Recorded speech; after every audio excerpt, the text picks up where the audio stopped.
벌써 11월 넷째 주네요, 여러분. 시간이 왜 이렇게 빠른 걸까요? 기말고사가 3주도 채 남지 않았다는 게 저는 정말 실감이 하나도 안 납니다. 그나저나 코로나 확진자가 계속해서 세 자릿수가 나오더라고요. 이 코로나가 끝나긴 하는 걸까요?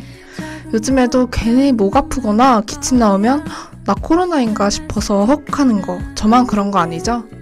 지금 집단 감염은 없지만 개개인의 마음가짐들이 조금씩 해이해진 게 확진자가 많이 나오는 이유인 것 같습니다. 그러니 다들 개인 위생수칙 잘 지켜주시고요. 조금만 더 힘내봅시다. 오늘 그린타임은 플로깅에 대해 얘기해 볼 건데요. 그 전에 조지의 바라봐줘요 듣고 올게요.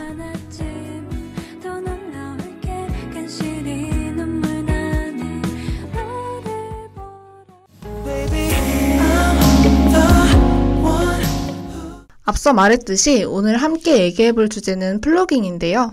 다들 플로깅이 뭔지 아시나요? 플로깅이란 조깅을 하면서 동시에 쓰레기를 줍는 운동으로 스웨덴에서 시작돼 북유럽을 중심으로 확산됐습니다. 플로깅은 건강과 환경을 동시에 챙길 수 있다는 점에서 인기를 끌고 있는데요. 이삭을 줍는다는 뜻인 스웨덴어 플로카 웁과 영어 단어 조깅의 합성어입니다. 한국에서는 줍깅이라는 말을 쓰기도 한다네요. 쓰레기를 줍기 위해서 앉았다 일어나는 동작이 스쿼트 운동 자세와 비슷하다는 데서 생겨났는데요. 플로깅은 쓰레기를 담은 봉투를 들고 뛰기 때문에 단순한 조깅보다 칼로리 소비가 많고 쓰레기를 주우면서 환경도 보호한다는 점에서 호응을 얻고 있습니다. 가볍게 운동을 하면서 환경도 챙길 수 있다니까 정말 일석이조죠. 어떻게 생각해? 현재 우리나라에서도 많은 시, 도와 기업에서 플로깅 행사를 열고 있는데요. 플로깅의 준비물은 아주 간단합니다. 쓰레기를 담을 수 있는 봉투나 가방, 에코백이면 좋고요. 손을 보호할 수 있는 장갑, 편한 복장과 운동화, 그리고 마스크입니다.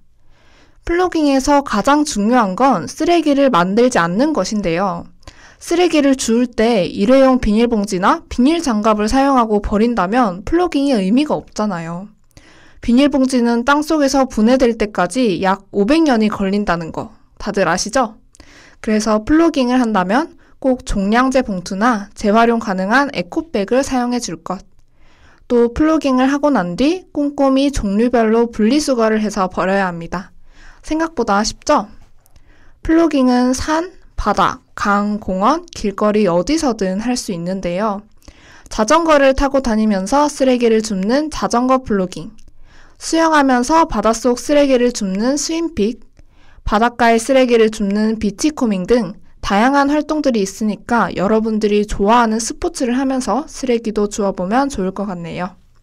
그럼 정우물의 블루 들으면서 다음 코너로 한번 넘어가 볼게요. 어떤 색깔만 봐도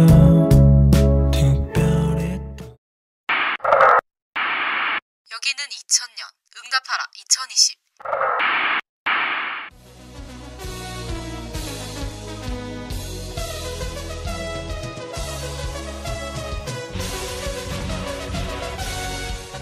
여보세요? 제 말 들리십니까? 누구세요? 놀라셨겠지만 침착하게 들어주세요. 지금 저는 2000년도에 살고 있습니다.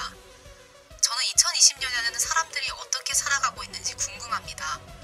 20년 동안 어떤 것들이 바뀌었나요?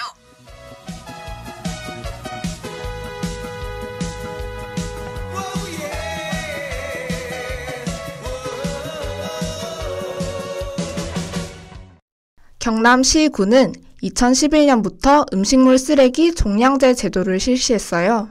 쓰레기를 배출한 양만큼 수수료를 낸다는 이 제도로 쓰레기 배출량이 눈에 띄게 줄었다고 하는데요. 경남도는 음식물 쓰레기 종량제 시행 이전인 연도와 비교했을 때 음식물 쓰레기 배출량이 10.5%나 줄어든 것으로 나타났다고 합니다. 하루 859톤에서 768.4톤으로 감소한 거죠. 정말 많이 줄어들지 않았나요? 이런 음식물 쓰레기 감량에 따른 처리 비용 절감 효과는 시, 군 공공처리시설 기준으로 연간 22억 원에 달했다고 합니다. 한편 이 제도의 부작용도 있었는데요. 음식물 쓰레기 종량제가 시행되면서 편법 처리가 늘어난 겁니다.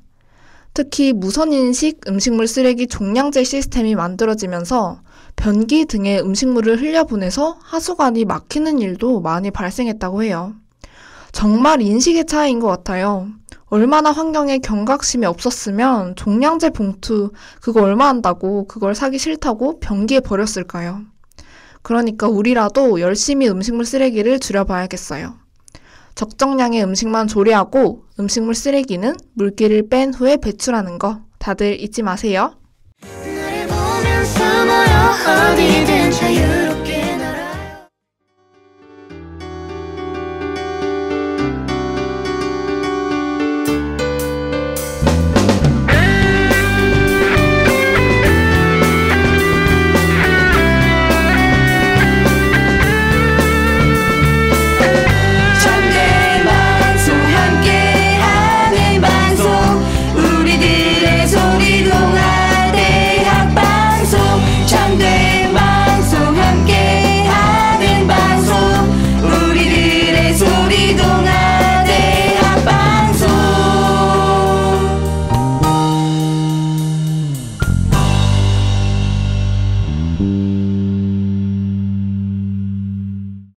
이번엔 아껴보고 나눠보고 받아보고 다시 보고 안아봤다 시간입니다. 오늘은 영화 판도라 소개해드릴게요. 영화는 한 원전 발전소에서부터 시작이 됩니다. 이 발전소에는 소장인 평섭이 있었는데요. 새로운 책임자가 오면서 평섭은 본사로 발령이 납니다. 너무나도 그 원전 발전소에 대해 잘 알고 있던 사람이 갑자기 발령이 난 거예요. 그렇게 본사로 가던 중에 지진이 일어나게 됩니다. 평섭은 뭔가 불안했지만 책임자가 아니었기 때문에 아무것도 할 수 없었어요. 정부에서는 원전 발전소 근처에서 지진이 일어났다는 사실을 은폐하려고 했는데요. 여기서 기어이 우려하던 일이 발생하게 됩니다. 바로 원전이 터진 거예요.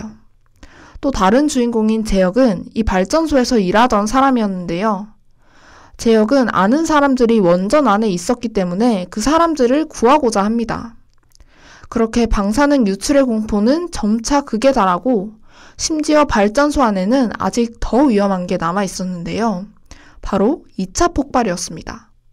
폭발을 막기 위해선 목숨을 걸고 발전소 안으로 들어가야 하는 사람이 필요했어요.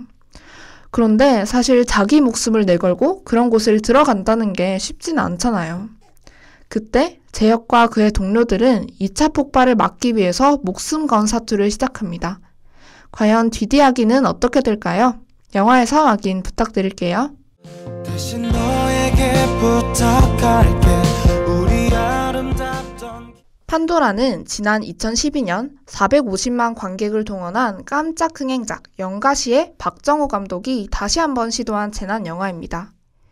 영가시가 변종 기생충으로 인한 감염 공포를 다뤘다면 판도라는 일본 후쿠시마 원전 사고를 모티브로 울산 인근 지역의 강진으로 인한 원전 폭발을 가정하는데요. 원전 폭발이 남일이라고 생각하면 절대 안 됩니다. 그 이유가 뭘까요? 바로 한국이 세계에서 원전 밀집도가 1위입니다. 2위, 3위도 아니고 1위예요. 원자력 발전소 단지 반경 30km 이내에 9개의 광역자치단체와 28개의 기초자치단체가 밀집하고 있는 거죠. 만약 영화처럼 사고가 난다면 후폭풍이 정말 엄청날 것 같아요. 이런 일이 일어나지 않을 거란 100%의 보장은 없으니까요. 충분히 있을 수도 있는 일이기 때문에 경각심이 필요할 것 같습니다.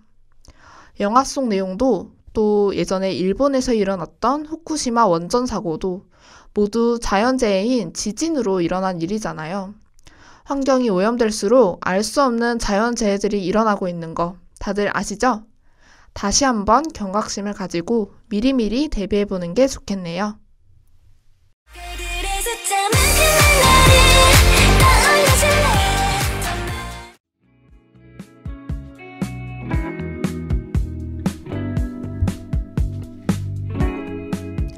오늘은 플로깅에 대해 알아보았습니다. 한 번 더 말하자면 플로깅의 가장 큰 장점은 바로 일상생활 속에서 실천할 수 있는 환경보호 운동이라는 거였죠. 플로깅을 하면서 쓰레기를 줍다 보면 자연스럽게 환경 문제에 대한 관심이 높아지고 쓰레기를 버릴 때 한 번 더 생각하게 되는 거예요. 그렇게 나로 인해 깨끗해지는 동네를 보면 뿌듯함이 배가 될 겁니다. 그러니까 다들 한 번씩 실천해보는 거 추천드릴게요. 저희 그린타임을 다시 듣고 싶으시다면 유튜브와 다음미디어 센터 홈페이지에서 청취하실 수 있습니다. 많이 들어주세요. 지금까지 제작과 송출의 이혜진 PD 수고하셨고요. 저는 지구를 살리는 시간 그린타임의 DJ 유진이었습니다. 다음 주에 만나요. 안녕.